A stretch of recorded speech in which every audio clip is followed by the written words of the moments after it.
الحمد لله نحمده ونستعينه ونستغفره ونؤمن به ونتوكل عليه ونعوذ بالله من شرور أنفسنا ومن سيئات أعمالنا من يهده الله فلا مضل له ومن يضلله فلا هادي له ونشهد أن لا إله إلا الله وحده لا شريك له ونشهد أن سيدنا ومولانا محمدا عبده ورسوله أما بعد فأعوذ بالله من الشيطان الرجيم بسم الله الرحمن الرحيم شهر رمضان الذي أنزل فيه القرآن هدى للناس وبينات من الهدى والفرقان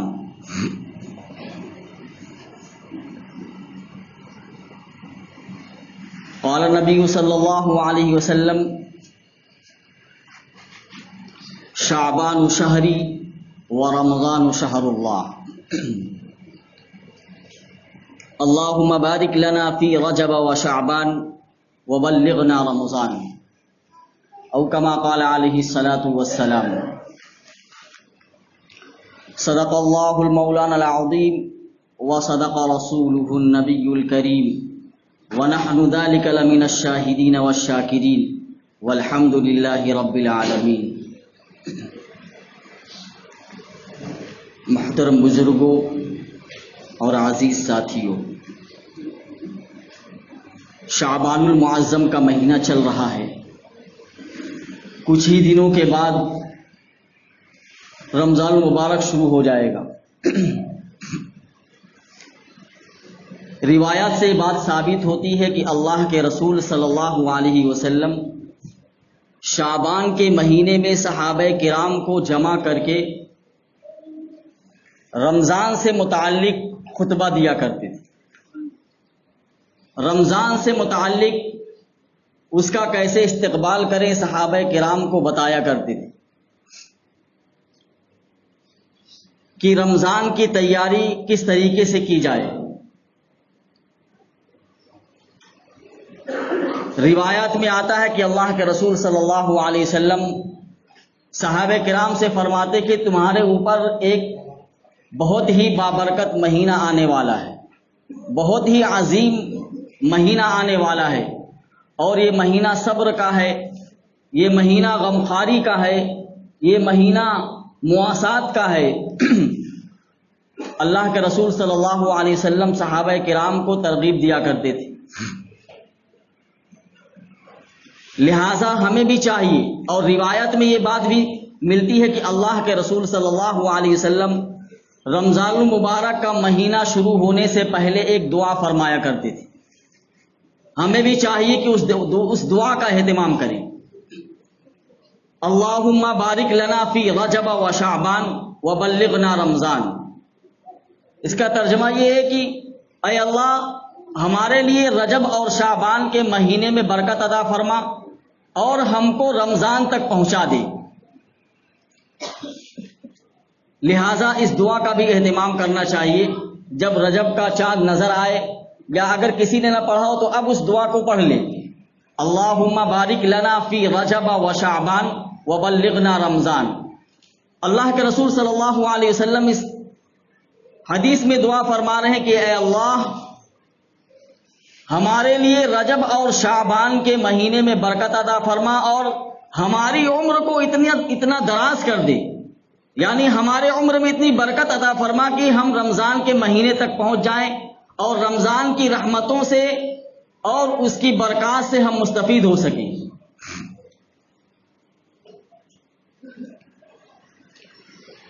دیکھیے دوستو، رمضان المبارک کا مہینہ ہماری زندگی میں آتا ہے اور گزر جاتا ہے. 20 رمضان ہماری زندگی کے گزر گئے، لیکن کبھی ہم نے اس بات کی فکر کی کہ یہ رمضان جو ہماری زندگی میں آ کر چلا گیا، اس رمضان سے ہماری زندگی کے اندر کیا تبدیلی پیدا ہوئی، رمضان نے اپنا کیا اثر ہماری زندگی پر چھوڑا. اس بات کی فکر کبھی ہمارے دل میں پیدا ہوئی؟ اگر نہیں پیدا ہوئی تو فکر پیدا کرنے کی ضرورت ہے کہ یہ جو رمضان آ رہا ہے ہم ارادہ کریں کہ یہ رمضان انشاءاللہ العظیم ہمارے گزشتہ رمضانوں سے زیادہ ہم اس کا اہتمام کریں گے کہ یہ رمضان ہماری زندگی کی کایا کو پلٹ دے. کسی بھی چیز کے حاصل کرنے کے لیے، کسی بھی کام کو مقصد تک پہنچانے کے لیے، اس کے انجام تک پہنچانے کے لیے انسان کا ارادہ سب سے ضروری ہے. انسان جتنا پختہ ارادہ کرے گا اس کام کو، اس مقصد کو پائے تکمیل تک اتنی مضبوطی کے ساتھ وہ پہنچائے گا. لیکن اگر ارادہ ہی پھسپھسا ہے اس کا، اگر ارادہ ہی کمزور ہے تو وہ کام جو انجام دے گا وہ بھی کمزور ہی ہوگا انسان کا.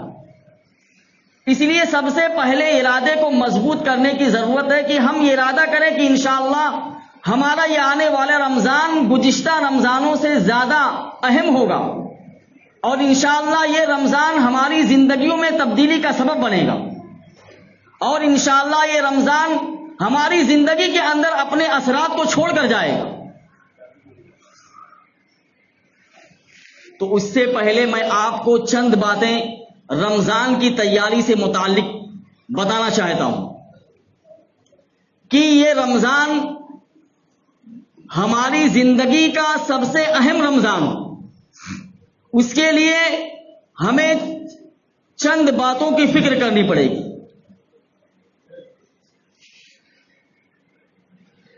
دیکھیے اللہ رب العزت نے، میں نے جو آیت کریمہ پڑھی ہے، شہر رمضان الذی انزل فیہ القرآن ھدی للناس وبینات من الھدی والفرقان،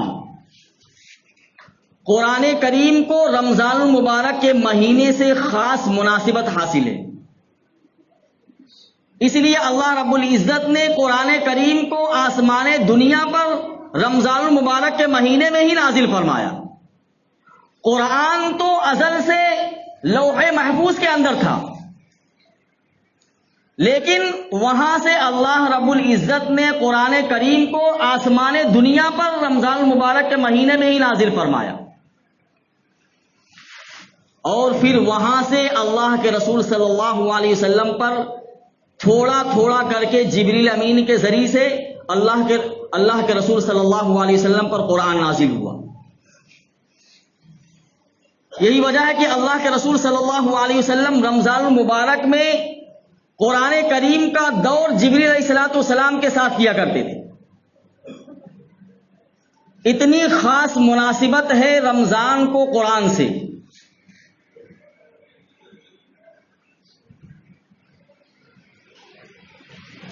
اور یہ قرآن یہ کلام اللہ ہے، اللہ کا کلام ہے، اور اللہ رب العزت رمضان المبارک کا مہینہ ہمیں اس لیے عطا کرتا ہے کہ ہماری روح جو جسم کے اندر ہے، یہ روح کمزور ہو گئی ہے.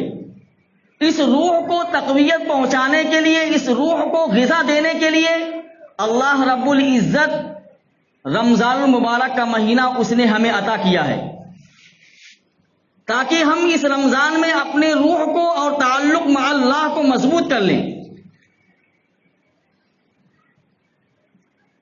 انسان دو چیزوں سے بنا ہے، ایک اس کے اندر جسم ہے اور ایک اس کے اندر روح ہے. اس بات کو ذرا دھیان سے سنیں. انسان جسم اور روح کا مجموعہ ہے. انسان کے جسم کو جتنی بھی چیزیں تقویت دیتی ہیں، یا انسان کے جسم کو جتنی بھی چیزیں مضبوط بناتی ہیں، وہ ساری کی ساری چیزیں زمین سے پیدا ہوتی ہیں. کیوں؟ کیونکہ انسان کا جو جسم ہے وہ مٹی سے بنا ہے. قرآن کریم میں ہے کہ اللہ رب العزت نے کہا میں نے انسان کو مٹی سے بنایا ہے. حضرت آدم علیہ الصلوۃ والسلام کو اللہ رب العزت نے پیدا کیا، ایک مٹی کا مجسمہ بنا کر تیار کر دیا. تو اللہ رب العزت نے انسان کو مٹی سے پیدا کیا ہے. جب جسم مٹی سے بنا ہے تو اس کی جو غذا ہوگی وہ بھی مٹی ہی سے حاصل ہوگی. آپ دیکھ لیجئے، آپ جتنی غذائیں کھاتے ہیں سب مٹی سے نکل رہی ہیں. تو جسم کو جو چیز تقویت پہنچاتی ہے اس کا گروپ ایک ہونا چاہیے. وہ چیز نکل رہی ہے زمین کے اندر سے، مٹی کے اندر سے. انسان کا جسم مٹی سے بنا ہوا ہے، لہذا اس کا گروپ بھی ویسا ہی ہوگا. اور اس جسم کے اندر ایک روح ہے، اور وہ روح آئی ہے اللہ تبارک و تعالیٰ کی طرف سے. اللہ رب العزت نے کہا جب حضرت آدم علیہ الصلوۃ والسلام کو میں نے پیدا کیا، وَنَفَخْتُ فِيهِ مِن رُوحِي، حضرت آدم علیہ الصلوۃ والسلام کے اندر میں نے اپنے روح کو پھونک دیا. تو روح اللہ کی صفت ہے، اللہ کی جانب سے آئی ہوئی ہے، اور اللہ رب العزت کو کبھی بھی موت نہیں آئے گی. لہذا جو اللہ کی صفت ہے روح، اس کو کبھی بھی موت نہیں آ سکتی ہے. جسم مٹی کے اندر چلا جاتا ہے، آپ جسم کو چاہے جلا دیں چاہے پانی کے اندر اس کو ڈبا دیں، اس جسم کو جانا ہے مٹی کے اندر ہی. لیکن روح جو ہوتی ہے وہ مٹی کے اندر نہیں جاتی. روح انسان کے جسم سے نکل کر اللہ رب العزت کی طرف چلی جاتی ہے، اور اس روح کو کبھی بھی موت نہیں آئے گی. کیوں؟ کیونکہ یہ روح اللہ رب العزت کی صفت ہے. جب اللہ رب العزت کو موت نہیں تو اس روح کو بھی موت نہیں ہے. یہی وجہ ہے جب کسی کی موت ہوتی ہے تو ہم کہتے ہیں کہ اس کا انتقال ہو گیا ہے. کیا ہو گیا؟ انتقال ہو گیا. انتقال کا معنی کیا ہے؟ یعنی اس کی روح ایک جگہ سے دوسری جگہ ٹرانسفر ہو گئی ہے. یہاں سے اللہ رب العزت کے پاس چلی گئی. اگر وہ نیک ہے تو علیین کے اندر ہے. اللہ نے روحوں کا دو مقام بنا رکھا ہے، ایک علیین ہے اور ایک سجین ہے. اگر نیک ہے تو علیین کے اندر ہے، اور اگر بری روح ہے تو اس کو اللہ رب العزت نے سجین کے اندر رکھا ہوا ہے. ابھی شعبان کے مہینے میں ایک صاحب نے مجھ سے سوال کیا 15 شعبان سے پہلے کہ حضرت میں نے سنا ہے کہ 15 شعبان کی رات کو روحیں جو ہے یہ ہمارے گھروں کے اندر آتی ہیں، لہذا ہم اس کے لیے نئے بستر کا انتظام کرتے ہیں. تو میں نے کہا ٹھیک ہے، آپ یہ سوچ رہے ہیں کہ روحیں اللہ رب العزت کی طرف سے 15 شعبان المعظم کو ہمارے گھروں کے اندر آتی ہیں، اور آپ اس کے لیے نئے بستر کا انتظام کرتے ہیں. تو گویا ایسا محسوس ہو رہا ہے کہ روحیں بڑی دور سے آئی ہوئی ہیں اور تھکی ہوئی ہیں، اور آپ بستر لگا دیے اور بستر پر گرتے ہوئے آرام کریں گی. یہ عقیدہ آپ کا ہے؟ کہا یہ تو بہت سارے مسلمانوں کا عقیدہ ہے کہ 15 شعبان کو روحیں اللہ رب العزت کی طرف سے ہمارے گھروں میں آتی ہیں. میں نے کہا یہ عقیدہ بالکل غلط ہے آپ کا. روح اللہ رب العزت کی اجازت کے بغیر کہیں نہیں جا سکتی ہے. جب جسم سے روح نکل گئی تو اللہ رب العزت کی بارگاہ میں چلی گئی، اور اس کا جو مقام ہے علیین یا سجین اس کے اندر پہنچ گئی. اور یہ عقیدہ رکھنا کہ 15 شعبان کو روحیں ہمارے گھروں میں تشریف لاتی ہیں، یہ بالکل غلط عقیدہ ہے. اس سے بچنا بہت ضروری ہے. تو میں نے ان کو سمجھایا کہ دیکھو اللہ رب العزت نے روحوں کا جو مقام رکھا ہے اس مقام سے اللہ کی اجازت کے بغیر روحیں کہیں نہیں جا سکتی.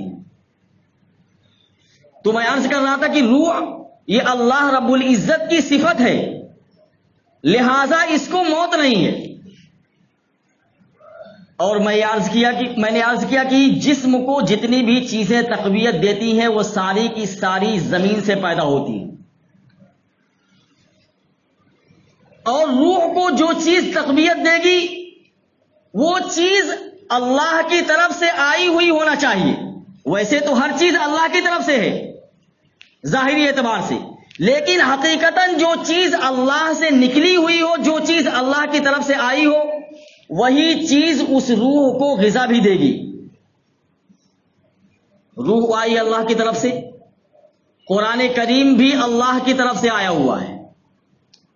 اگر آپ چاہتے ہیں کہ اس رمضان المبارک میں ہماری روح کو غذا ملے، ہماری روح کو تقویت ملے اور ہماری روح کا تعلق اللہ سے پیدا ہو جائے، تو پھر ہمیں بھی اس بات کا اہتمام کرنا پڑے گا کہ جو چیز اللہ کی طرف سے آئی ہے اس کا اہتمام ہم زیادہ کریں۔ دیکھیے، روح اللہ کی طرف سے آئی ہے تو اس روح اللہ کو غذا دے گا کلام اللہ۔ روح اللہ کو غذا کون سی چیز دے گی؟ کلام اللہ۔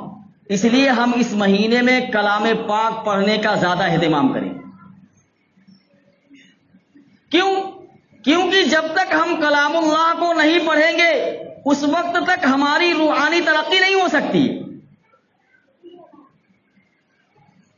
بعض لوگ رمضان المبارک کے مہینے میں بہت قرآن کریم ختم کرتے ہیں، کثرت سے تلاوت کرتے ہیں، بہت اچھی بات ہے، لیکن دوستو میں ایک پیغام دے کر جانا چاہتا ہوں کہ آپ قرآن کریم کی تلاوت کریں، بڑی اچھی بات ہے، اس کا ثواب آپ کو یقیناً ملے گا۔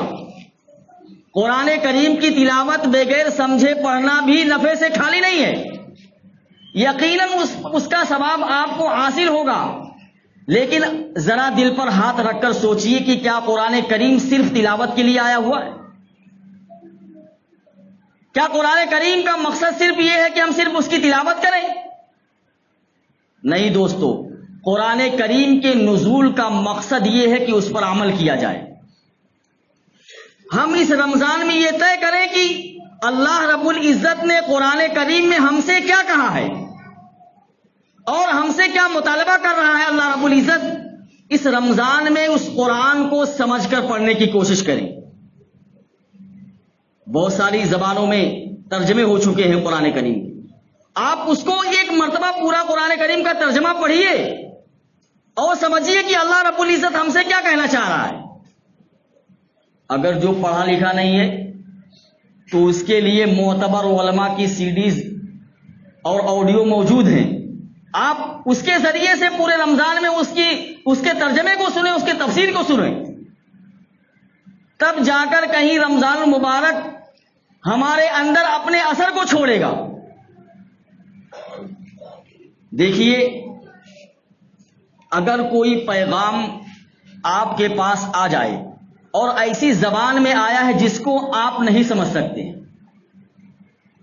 تو آپ اس پیغام کو سمجھنے کے لیے کسی دوسرے کے پاس لے جائیں گے کہ نہیں؟ پہلے زمانے میں کیا ہوتا تھا، جب ہمارے گاؤں کے اندر کسی کا تار آیا کرتا تھا تو چونکہ گاؤں کے لوگ پڑھے لکھے نہیں ہوتے، جو پڑھا لکھا ہوتا تھا اس کے پاس رات میں اگر آیا تو چراغ لے کر اس کے گھر میں پہنچ جاتے تھے کہ بیٹوا پڑھ لیجیے، بتا دیجیے بیٹوا اس میں کیا لکھا ہوا ہے، یہ میرے بیٹے کا تار آیا ہوا ہے، اس کو ذرا پڑھ کر بتا دیجیے کہ اس میں کیا لکھا ہوا ہے۔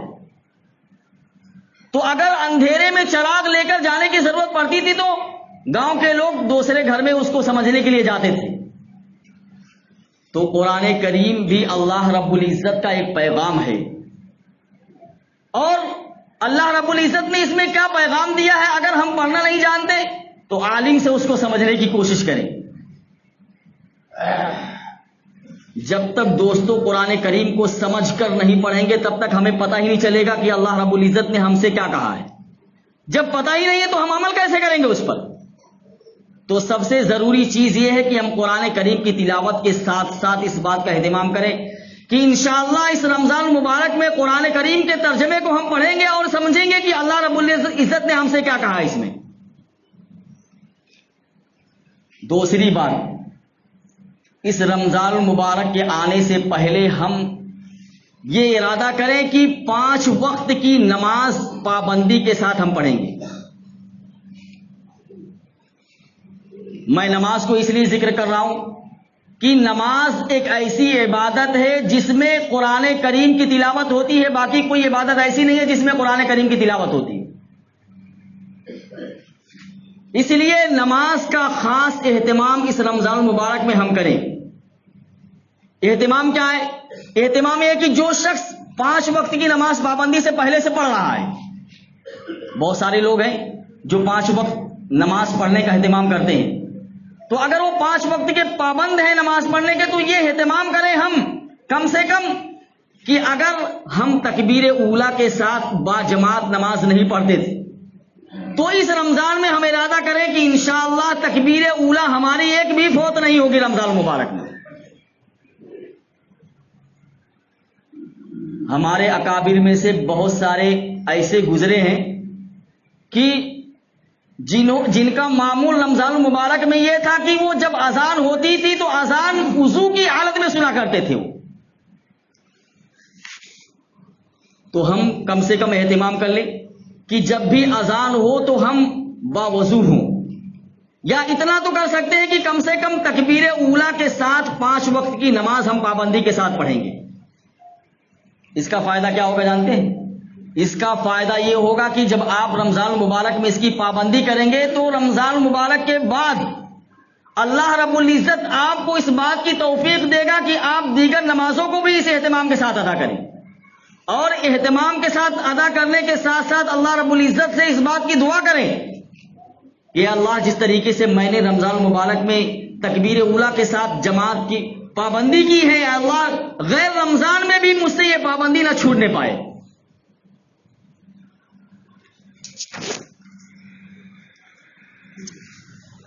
اور دیکھیے اللہ رب العزت نے انسان کو پیدا کیا، انسان کو پیدا کرنے کے بعد اللہ رب العزت نے قرآن کریم کے اندر یہ کہا وَمَا خَلَقْتُ الْجِنَّ وَالْإِنسَ إِلَّا لِيَعْبُدُونَ، میں نے جنات اور انسان کو صرف اپنی عبادت کے لیے پیدا کیا ہے۔ اب اس کا تقاضا تو یہ تھا کہ ہم ہر وقت اللہ رب العزت کے سامنے اپنے ماتھے کو ٹیکے رہتے اور کوئی بھی لمحہ اللہ رب العزت کی عبادت سے غافل نہ ہوتا، لیکن اللہ رب العزت نے ہمارے اوپر خاص انعام کیا کہ اللہ رب العزت نے کہا دیکھو میں نے تم کو پیدا کیا ہے اور میری پیدائش کا مقصد یہ ہے کہ تم میری عبادت کرو، چلو میں تم کو دن میں 5 وقت کا پابند بناتا ہوں کہ 5 وقت تم میرے دربار میں آ جاؤ، اور 5 وقت کے علاوہ تم اپنے کاروبار بھی کرو، روپے پیسے بھی کماؤ، اپنے بیوی بچوں کی فکر بھی کرو، لیکن اس کے ساتھ ساتھ اگر تم نے نیت کو بدل دیا تو یہی تمہارا کمانا، دنیا کمانا، یہ بھی عبادت بن جائے گا۔ صرف نیت کو بدلنے کی ضرورت ہے، بس ہم کما رہے ہیں سنت کے مطابق، اللہ کے رسول صلی اللہ علیہ وسلم کے بتائے ہوئے طریقے کے مطابق، اپنے بیوی بچوں کا پیٹ بھر رہے ہیں اللہ کے رسول صلی اللہ علیہ وسلم کے بتائے ہوئے طریقے کے مطابق، اور دل میں یہ ارادہ ہے کہ یہ میں اس لیے پورا کر رہا ہوں، بیوی بچوں کی ضرورت کو اس لیے پورا کر رہا ہوں کہ اللہ رب العزت کا حکم ہے، تو یہ نیت کے بدلنے سے اللہ رب العزت یہ ہمارا کمانا بھی دنیا یہ عبادت بنا دے گا اس کو۔ لیکن ہوتا کیا ہے؟ ہوتا یہ ہے کہ ہم چونکہ دنیا کے اندر اس مادی چیز کے اندر اتنے منہمک ہو جاتے کہ اللہ رب العزت نے جس مقصد سے ہم کو دنیا کے اندر بھیجا تھا اس مقصد کو ہم پورا نہیں کرتے، رشتہ داروں سے ملتے ہیں، پیسے والوں سے ملتے ہیں اور دنیا داروں سے ملتے ہیں، تو دنیا کی گرد جو ہے ہمارے دل پر اس کا اثر چھوڑ جاتی، اس کی چمک دمک سے ہم مرعوب ہو جاتے ہیں۔ اس لیے اللہ رب العزت نے بندوں کو ایک مہینہ ایسا دیا کہ دیکھو میں تم کو ایک ایسا مہینہ دے رہا ہوں جس میں تمہارا تعلق مجھ سے ٹوٹ چکا ہے اور تمہاری روحانی جو غذا تھی وہ کمزور ہو گئی ہے، تمہاری روح کمزور ہو گئی ہے، میں تم کو ایک ایسا مہینہ دے رہا ہوں کہ اس مہینے میں تم مجھ سے اپنے تعلق کو مضبوط کر سکتے ہو، اپنی روحانی غذا کو طاقت پہنچا سکتے ہو۔ اللہ رب العزت نے کہا رمضان المبارک میں نے تم کو اس لیے عطا کیا ہے کہ تاکہ تم 11 مہینے تمہارے اوپر جو دنیا کی غفلت تھی اس غفلت کو ختم کرنے کے لیے میں نے رمضان کا مہینہ عطا کیا، تاکہ تمہارے اندر جو روح کمزور پڑ گئی تھی اس روح کو تقویت مل جائے۔ اس لیے دوستو اللہ رب العزت نے جو رمضان المبارک کا مہینہ ہمیں عطا کیا ہے، 11 مہینے ہم نے جو اللہ رب العزت کی نافرمانی کے اندر گزار کر اپنے نامہ اعمال کو ہم نے سیاہ کر لیا ہے، اور دل پر جو غفلت کا پردہ پڑ گیا ہے اللہ رب العزت اس کو صاف کرنے کے لیے رمضان المبارک کا مہینہ اس نے عطا کیا ہے۔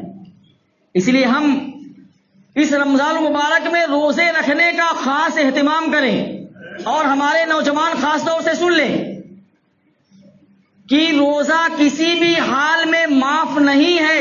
اگر کوئی شرعی عذر ہے تو الگ بات ہے، لیکن بغیر کسی شرعی عذر کے روزے کو توڑ دیں آپ اور اس کو ساری زندگی ادا کرتے رہیں۔ حضرت علی رضی اللہ تعالی عنہ سے روایت ہے کہ اللہ کے رسول صلی اللہ علیہ وسلم نے فرمایا کہ اگر کوئی رمضان مبارک کا ایک روزہ بھی جان بوجھ کر توڑ دے اور اس کے بدلے میں اپنی پوری زندگی اس کی تلافی کے لیے روزہ رکھتا رہے تو ایک رمضان مبارک کے روزے کی تلافی نہیں کر سکتا ہے وہ۔ اس لیے ہمارے نوجوان خاص طور سے اس بات کا دھیان دیں کہ اس ماہ مبارک میں ایک بھی روزہ ہم سے نہیں چھوٹے گا انشاءاللہ۔ اور تیسری چیز یہ کہ اللہ رب العزت نے ہم کو اگر صاحب حیثیت بنایا ہے تو ہم اللہ کے بندوں کا اس مبارک مہینے میں خاص خیال رکھیں۔ دیکھیے اللہ رب العزت کو وہ بندہ بہت زیادہ پسند ہے جو اللہ رب العزت کے بتائے ہوئے طریقے کے مطابق اپنی زندگی کو گزارتا ہے۔ اللہ رب العزت کو وہ بندہ بہت زیادہ پسندیدہ ہے جو اللہ کی مخلوق کے ساتھ رحم کا معاملہ کرتا ہے۔ اگر اللہ رب العزت نے ہم کو صاحب حیثیت بنایا ہے تو ہم اس رمضان مبارک میں ارادہ کریں کہ انشاءاللہ جو بھی غریب ہوگا یا ہمارے رشتہ داروں میں سے جو بھی ضرورت مند ہوگا ہم اس کی کفالت انشاءاللہ اس رمضان مبارک کے مہینے میں کریں گے۔ اللہ رب العزت کو اپنے بندوں پر خرچ کرنا بہت زیادہ پسندیدہ ہے۔ یہی وجہ ہے کہ روایت کے اندر ملتا ہے کہ اللہ کے رسول صلی اللہ علیہ وسلم نے فرمایا کہ اللہ رب العزت کل قیامت کے دن ایک بندے کو بلا کر کہیں گے کہ میں دنیا کے اندر بیمار تھا، تو نے میری عادت نہیں کی، میں دنیا کے اندر بھوکا تھا، تو نے مجھے کھانا نہیں کھلایا۔ تو بندہ عرض کرے گا آپ کیسے بھوکے ہو سکتے ہیں، آپ تو خود بھوکوں کو کھانا کھلاتے ہیں، آپ خود مریضوں کو شفا دیتے ہیں۔ تو اللہ رب العزت عرض کرے گا کہ میرا فلاں بندہ بھوکا تھا، تو نے اس کو کھانا نہیں کھلایا، اگر تو اس کو کھانا کھلاتا تو گویا مجھے کھانا کھلاتا۔ یعنی اللہ رب العزت کے بندوں پر خرچ کرنا یہ اللہ رب العزت کو بہت زیادہ پسند ہے۔ اگر اللہ رب العزت نے صاحب حیثیت بنایا ہے آپ کو تو رمضان المبارک کے مہینے میں اس بات کا خاص اہتمام کریں آپ کہ اس مہینے میں اللہ رب العزت نے جو فریضہ ہم پر عائد کیا ہے زکوٰۃ کا، ویسے تو بہت سارے مسلمان جو ہے رمضان المبارک ہی میں زکوٰۃ نکالتے ہیں۔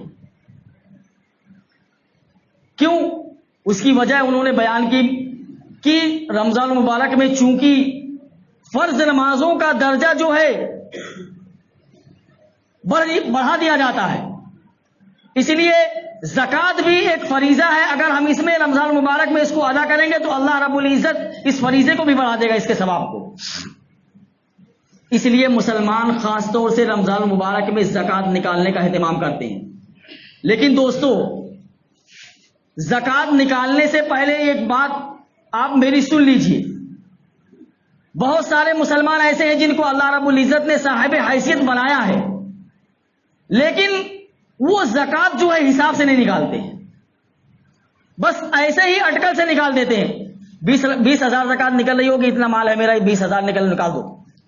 نہیں دوستو، زکوٰۃ کو آپ بغیر حساب کے قطعی نہ نکالیں. اپنے مال کا صحیح حساب لگائیں اور صحیح حساب لگا کر زکوٰۃ کو ادا کریں. آپ اٹکل بچوں سے زکوٰۃ نہیں نکلا کرتی ہے، یا اتنا زکوٰۃ نکل رہی ہوگی میں نے زیادہ ہی نکال دیا، ایسا نہیں ہونا چاہیے. تو سب سے پہلے زکوٰۃ نکالنے سے پہلے آپ رمضان المبارک کا کوئی ایک دن طے کریں، کوئی ایک تاریخ طے کریں. مسلمانوں کے اندر کیا ہوتا ہے، مسلمان زکوٰۃ نکالتا ہے لیکن صحیح طریقے سے نہیں نکالتا ہے. کس تاریخ کو زکوٰۃ نکالنی ہے اس کو پتہ ہی نہیں، بس کبھی بھی زکوٰۃ نکال دیتا ہے. ایسا نہیں ہونا چاہیے.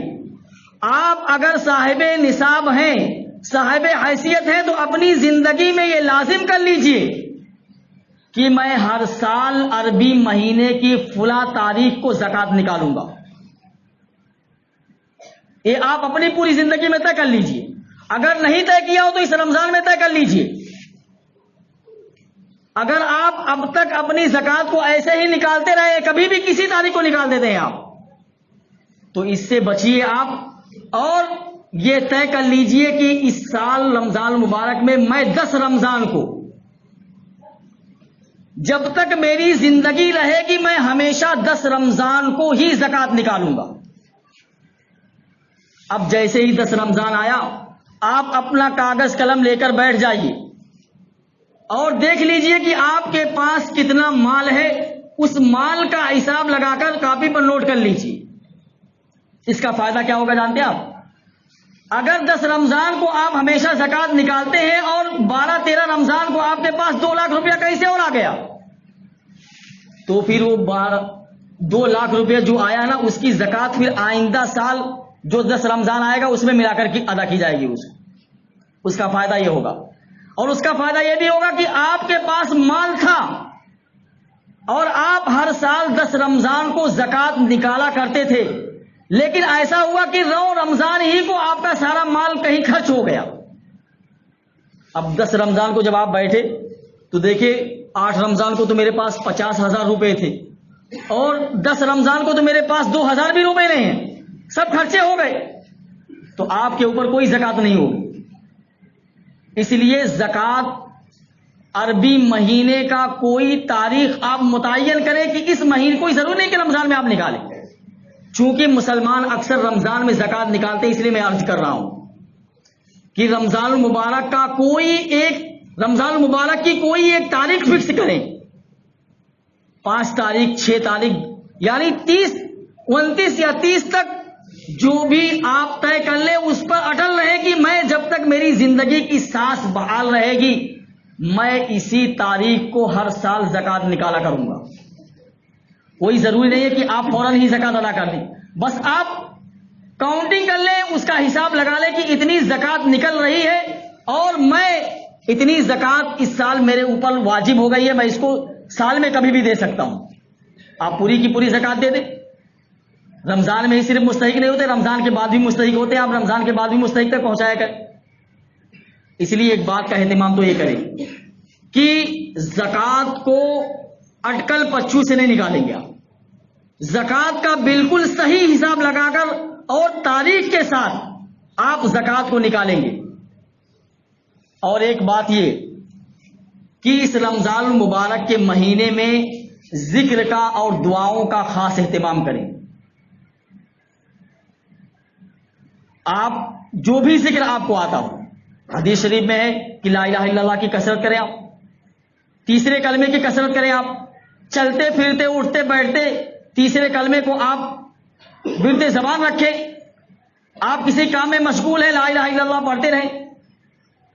اور تہجد کا بھی خاص اہتمام اس مہینے میں ہونا چاہیے. یاد رکھیے، اگر ہم نے رمضان المبارک میں تہجد نہیں پڑھی یا پڑھنے کی کوشش نہیں کی تو آپ پوری زندگی کبھی بھی تہجد نہیں پڑھ سکتے. کیوں؟ کیونکہ رمضان المبارک کے مہینے میں ہم سحری کھانے کے لیے تو اٹھتے ہی ہیں. جب سحری کھانے کے لیے ہم اٹھتے ہیں تو کم سے کم یہ ارادہ کریں کہ میں 10 منٹ پہلے اٹھ جاؤں گا، اور 10 منٹ پہلے اٹھ کر اللہ کے سامنے 2 رکعت 4 رکعت 8 رکعت جو بھی توفیق ہو میں تہجد کی نیت سے پڑھوں گا. اگر آپ یہ سب کام کریں گے تو آپ دیکھیں گے کہ یقیناً اس رمضان نے آپ کی زندگی پر اپنا گہرا اثر چھوڑا ہے. اور اگر یہ نیت ہے کہ رمضان المبارک کا مہینہ آیا، بھائی غیر مسلم کہا کرتے نا کہ تمہارا کھانے پینے کا مہینہ کون سا ہے؟ بھائی کھانے پینے کا مہینہ کون سا مسلمانوں کا آ رہا ہے؟ ہم دیکھتے ہیں نا کہ رمضان المبارک میں جتنے کھانے کی بہتات ہوتی ہے اتنا غیر رمضان میں نہیں ہوتی ہے. اس لیے غیر مسلم بھی سوچنے پر مجبور ہے کہ ان کے کھانے پینے کا مہینہ ہے. نہیں دوستو، اگر آپ نے یہ نیت کر رکھی ہے کہ میں اپنے جسم کو تقویت پہنچاؤں گا تو ظاہر سی بات ہے آپ اپنے جسم کو تقویت پہنچائیے. جو چیز مٹی سے حاصل ہو رہی ہے، زمین سے نکل رہی ہے، آپ جسم کو تقویت پہنچائیں اگر یہ مقصد آپ کا ہے. اور مومن کا تو یہ مقصد کبھی نہیں ہو سکتا ہے. مومن کا مقصد تو یہ ہوگا کہ اللہ نے جو اس کے اندر روح رکھی ہے اس روح کو تقویت ملے. اب اگر آپ روح کو تقویت پہنچانا چاہتے ہیں تو پھر اس بات کا اہتمام کرے جس چیز کو اللہ رب العزت نے بندوں کے لیے بتلا دیا ہے کہ یہ کام کرو گے تو تمہاری روح کو تقویت حاصل ہوگی. اسی لیے رمضان المبارک کو کھانے پینے کا مہینہ مت بنائیں. رمضان المبارک کو اپنی روحانی ترقی کا مہینہ بنائیں کہ اس مہینے میں ہماری روحانی ترقی کیسے ہو. اس کے لیے دعاؤں کا خاص اہتمام کریں. ہر وقت اللہ رب العزت سے دعا کرتے رہیں کہ اے اللہ یہ رمضان المبارک کا مہینہ میری زندگی سے گزر کر چلا جا رہا ہے. اے اللہ یہ رمضان المبارک کا مہینہ ایسا بنا دے میرے لیے کہ میری زندگی کی کایا پلٹ جائے. اے اللہ مجھے اس رمضان المبارک کے مہینے میں وہ توفیق دے کہ میں تیری عبادت کا اہتمام کروں اور تیرے سامنے اپنے ماتھے کو ٹیکوں اور تیرے ہر حکم کو بجا لاؤں جس طریقے سے میں رمضان المبارک میں تیرے حکم کو بجا لاتا ہوں. اے اللہ مجھے توفیق دے کہ میں رمضان کے بعد بھی اس پر پابندی سے عمل کروں. اپنے لیے دعا کریں، اپنے مرحوم رشتہ داروں کے لیے دعا کریں. اور امت مسلمہ بہت پریشان ہے دوستو، بہت ہی پریشان ہے. کشمیر کے مسلمانوں کا حال دیکھ لیجئے، فلسطین کے مسلمانوں کا حال دیکھ لیجئے اور برما کے مسلمانوں کا حال دیکھ لیجئے. کم سے کم ان مظلوموں کے لیے دعا کریں کہ اللہ یہ رمضان المبارک کا مہینہ ایسا بنا دے کہ ہماری طرف جو پریشانی آ رہی ہے اور جو مظلوم ہم بن رہے ہیں، یا اللہ ہماری ساری پریشانی ہمارے دوسرے مسلمان بھائیوں کی پریشانیاں یا اللہ اس سال اس کو ختم کر دے. یا اللہ ہم کو اس ظلم سے اس ستم سے نجات دے دے. ہمارے مسلمان بھائیوں کو ظلم کی چکی میں مت پیس. اے اللہ جو ہمارے مسلمان بھائیوں پر ظلم و ستم ڈھا رہے ہیں ان کو ہدایت دے دے. اگر ہدایت ان کے مقدر میں نہ ہو تو یا اللہ ان کے وجود سے دنیا کو پاک فرما دے. یہ دعائیں آپ رمضان المبارک میں اپنے دوسرے مسلمان بھائیوں کے لیے کریں، اپنے لیے بھی کریں، اپنے رشتہ داروں کے لیے بھی کریں. اور جو ہمارے کلمہ گو بھائی ہیں، جو کلمہ پڑھنے والے ہیں اور دوسرے ممالک کے اندر ان پہ ظلم و ستم ڈھایا جا رہا ہے، ان کے لیے بھی خاص طور سے اس رمضان المبارک میں دعا کریں. دیکھیے دوستو، ایک آخری بات، رمضان المبارک کا مہینہ جو آیا ہے یہ روزے کا مقصد کیا ہے؟ روزے کا مقصد تو یہی میں نے بتایا نا کہ روحانی ترقی ہے. جو روحانی غذا اللہ رب العزت کی جانب سے مل رہی تھی اس میں کمزوری آ گئی ہے اور ہماری روح کمزور ہو گئی ہے، اس کو تقویت دینے کے لیے رمضان المبارک کا مہینہ آیا ہے. رمضان کا مقصد یہ قطعی نہیں ہے کہ اللہ رب العزت ہم کو بھوکا پیاسا رکھنا چاہتا ہے. کوئی مہم اللہ رب العزت نے چھیڑ نہیں رکھی رمضان المبارک مہینے میں کہ خوراک بچاؤ مہم چل رہی ہے. نہیں دوستو، رمضان المبارک کا مہینہ خوراک بچاؤ مہم نہیں ہے، بلکہ رمضان المبارک کے مہینے میں اللہ رب العزت بھوکا پیاسا اس لیے رکھتا ہے تاکہ ہماری روحانی ترقی ہو، ہماری روح کو غذا حاصل ہو. اللہ رب العزت تو 70 ماؤں سے زیادہ محبت کرتا ہے ایک ماں جو ہے اپنے بیٹے کو بھوکا پیاسا دیکھنا برداشت نہیں کر سکتی ہے. ماں کی ممتا ایسی ہے کہ اگر اپنے بیٹے کو پیاسا یا بھوک سے تڑپتا ہوا دیکھے گی تو اس کے دل کو برداشت نہیں ہوگا، اور اس کی بھوک کو مٹانے کے لیے وہ کسی کے گھر میں مزدوری بھی کر سکتی ہے. اس کی بھوک کے مٹانے کے لیے کسی کے دہلیز پر دستے سوال بھی تلاش کر سکتی ہے وہ. کیوں؟ کیونکہ اس کا بیٹا جو ہے بھوک سے تڑپ رہا ہے، پیاس سے تڑپ رہا ہے. جب ماں اپنے بچے کے لیے بھوک اور پیاس کو برداشت نہیں کر سکتی ہے تو اللہ رب العزت جو 70 ماؤں سے زیادہ بندے سے محبت کرتا ہے، وہ بندے کو بھوکا پیاسا رکھ کے اس کو کیا ملے گا بھلا؟ بندے کو بھوکا پیاسا رکھنے سے اس کا کیا مقصد حاصل ہوگا؟ کیا اس کو مزہ آ رہا ہے؟ نہیں دوستو. جس طریقے سے ماں اپنے بچے کو بھوکا پیاسا نہیں دیکھ سکتی ہے، کیوں؟ اس وجہ سے کہ وہ اس ماں نے اس بچے کو جنم دیا ہے. بس اس وجہ سے ماں کا تعلق بیٹے سے کیوں ہے؟ اس وجہ سے ہے کہ ماں نے اس بچے کو جنم دیا ہے. اس جنم دینے کی وجہ سے ماں بھوک اور پیاس کو بچے کی برداشت نہیں کر پا رہی ہے. جب ماں صرف جنم دیتی ہے بچے کو اور اس کے بھوک پیاس کو برداشت نہیں کر پا رہی ہے، تو جس رب نے اس انسان کی تخلیق کی ہے، اس مومن کو پیدا کیا ہے، کیا اللہ رب العزت یہ بات گوارا کرے گا کہ میرا بندہ بھوکا پیاسا رہے اور مجھ کو اس سے لطف حاصل ہو؟ نہیں دوستو. جس طریقے سے ماں جو ہے اپنی ممتا کو، اگر اس کی ممتا کو سمجھنا ہے کہ اپنے بچے سے محبت کیوں کر رہی ہے، اس وجہ سے محبت کر رہی ہے کہ اس نے اس کو جنم دیا ہے. اور دیکھیے بچہ اگر اس کو تو کوئی تکلیف پہنچ جاتی ہے، کوئی بیماری پہنچ گئی، بخار ہو گیا، تو ماں بچے کو ڈاکٹر کے پاس لے جاتی ہے، اور ڈاکٹر جو ہے ایک کڑوا سیرپ ماں کو دیتا ہے کہ اس بچے کو پلا دینا. اب ماں اس کڑوے سیرپ کو بچے کو پلاتی ہے، ناک بند کر کے منہ کھول کر زبردستی اس کے اندر ڈالتی ہے، اور بچہ اس کڑوے سیرپ کو پینا نہیں چاہتا ہے.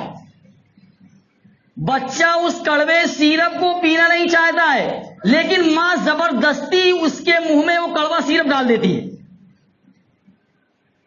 کیوں؟ کیا ماں شفاق ہو گئی؟ کیا ماں کے دل سے اس بیٹے کی معاملہ نکل گئی ہے؟ کیا ماں کی محبت دل سے رخصت ہو گئی ہے؟ نہیں دوستو، ماں کی محبت دل سے رخصت نہیں ہوئی ہے، اور ماں شفاق اور ظالمہ بھی نہیں بنی ہے، بلکہ ماں کی نظر اس بچے کی شفا پر ہے. ماں کی نظر اس دوا کے نتیجے میں جو شفا ملنے والی ہے اس شفا پر ماں کی نظر ہے کہ چند لمحوں کی ایک کڑواہٹ ہے. جب یہ بچہ اس کڑواہٹ کو اپنے اندر اتار لے گا تو دوسرے پل جو ہے اس کو شفا ملے گی. ماں کی نظر جو ہے اس بچے کی شفا پر ہے، اس لیے ماں وہ کڑوا گھونٹ اس کو پلا رہی ہے. تو اللہ رب العزت کی نظر جو ہے، جو اللہ رب العزت بھوکا پیاسا رکھ رہا ہے اس وجہ سے کہ اللہ کی نظر بندے کی روحانی ترقی اور روحانی غذا پر ہے. اس لیے اللہ رب العزت نے کہا لعلکم تتقون، تاکہ یہ متقی اور پرہیزگار بن جائے. اس لیے دوستو ہم اس بات کا اہتمام کریں کہ اللہ رب العزت ہمیں رمضان المبارک کے مہینے کو جس طریقے سے میں نے آپ کو بتایا ہے، ہم اس طریقے سے گزارنے کی رمضان المبارک کے مہینے کو کوشش کریں اور زیادہ سے زیادہ اپنے آپ کو عبادت میں منہمک کریں. اللہ رب العزت مجھے بھی اور آپ کو عمل کرنے کی توفیق عطا فرمائے. وآخر دعوانا الحمدللہ رب العالمین.